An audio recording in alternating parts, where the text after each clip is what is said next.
আমি আপনি জানি আলহামদুলিল্লাহি রাব্বিল আলামিন, সবাই জানি সমস্ত প্রশংসার মালিক আল্লাহ, এই কথাটা সবাই জানি।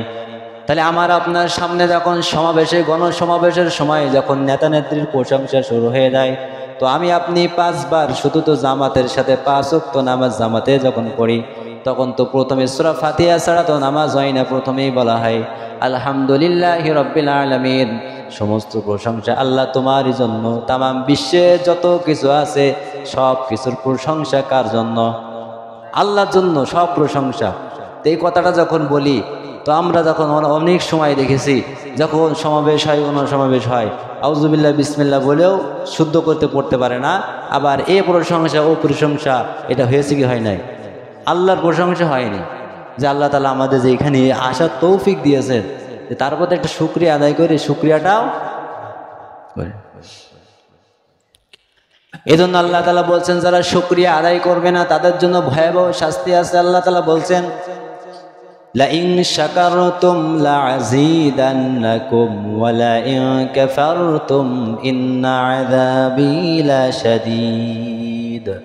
আল্লাহ তাআলা বলছেন যারা আমি আল্লাহর নিয়ামত পাওয়ার পর শুকরিয়া আদায় করবে তাদেরকে আমি আল্লাহ তাআলা নিয়ামত আরো বাড়াই দেব। বলেন সুবহানাল্লাহ।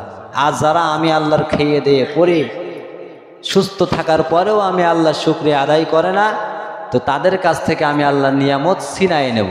নিয়ামত কি? আপনি সুস্থ আছেন, এটা নিয়ামত। এটা কি? আল্লাহ বলছে আমি তার সুস্থতা কেড়ে নেব।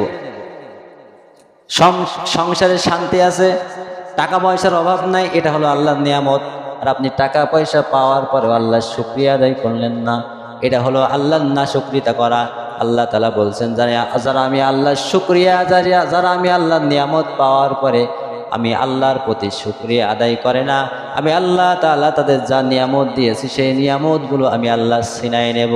বলেন নাউজুবিল্লাহ।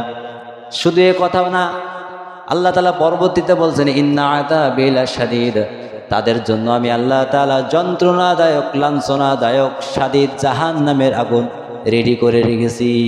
খুব ভালো জায়গা। তাহলে এই যে সুস্থ আছে এটাও নিয়ামত। তাহলে সব কিছুর প্রশংসা কার জন্য? কারো খুশি করার জন্য? খুশি করার জন্য কারোর না? আল্লাহর। আল্লাহ। আচ্ছা, মনের কথা কেউ জানে না, জানে কেউ? আপনার মনে কি আছে? এই যে আমি এখানে যাই বলি না কেন, তা কিরা কোন নিয়েতে শুনছে এটা জানি না।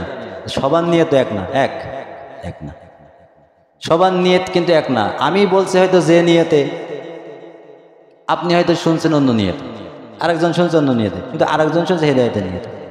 ঠিক এরকম মনের খবর কেউ জানে না, কিন্তু শুকরিয়া আদায় করতে হবে। হয়তো মুখে বললাম না, কিন্তু আমার মনে অন্তরে বিশ্বাস থাকতে হবে যে না, অবশ্যই এটা মানুষের দেখানোর জন্য শুকরিয়া আদায় করিনি, অবশ্যই যে আল্লাহ আমাকে সুস্থতা রেখেছেন ওই আল্লাহর জন্য শুকরিয়া আদায় করছি। বলেন আলহামদুলিল্লাহ।